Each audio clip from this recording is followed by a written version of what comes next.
The Qataris, since the mid-90s, have been sponsoring radicals. They have been inciting people.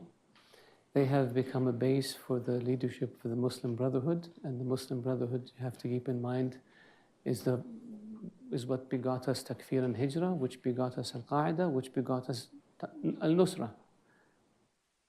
The Qataris allow their senior religious clerics to go on television and justify suicide bombings. That's not acceptable. The Qataris harbor and shelter terrorists. That's not acceptable. And Nashri, the head of Al-Qaeda in the Arabian Peninsula in 2000, entered Saudi Arabia on a Qatari passport. We captured Al-Qaeda types coming into Saudi Arabia with Qatari passports. The Qataris know this. The Americans know this. The world knows this.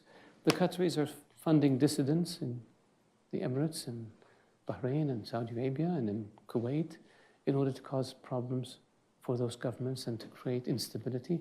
Why would you do this? The Qataris pay ransom to terrorist groups, including $500 million to Hezbollah in Iraq, $50 million to Qasem Soleimani, according to text messages between the Qatari ambassador in Iraq and the foreign minister of Iraq, including, I don't know how much to Hezbollah in Lebanon. Is that acceptable?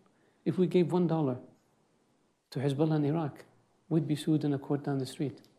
And so the Qataris use their media platforms to spread hate.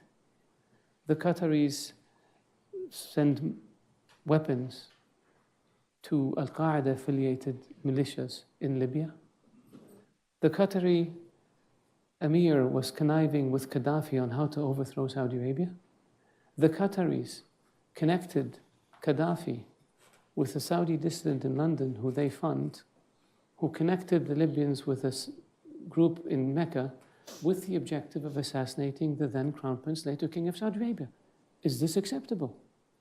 We have phone conversation that the Libyans gave us after they overthrew Gaddafi, where the then Emir of Qatar is telling Gaddafi how he's recruiting princes and tribal leaders and military officers and members of the royal family to cause mischief and destabilize Saudi Arabia, and predicted that within 10 years there would be no royal family in Saudi Arabia. Is this acceptable? They do the same thing in Bahrain and in Kuwait and in the Emirates. So in 2012, we cut off relations with them, the same countries. And a year later, they came back and agreed that they will end all of this nonsense. And they signed an agreement. And nothing happened. So this time, we said, you know what? We're not going to deal with you unless you change. This, we will not allow you. There's a list of terror financiers that the US puts out, the UN puts out, and a number of them are living openly in Qatar, raising money and giving it to bad people. Is this acceptable? Shouldn't be. Why do the Qataris get away with it?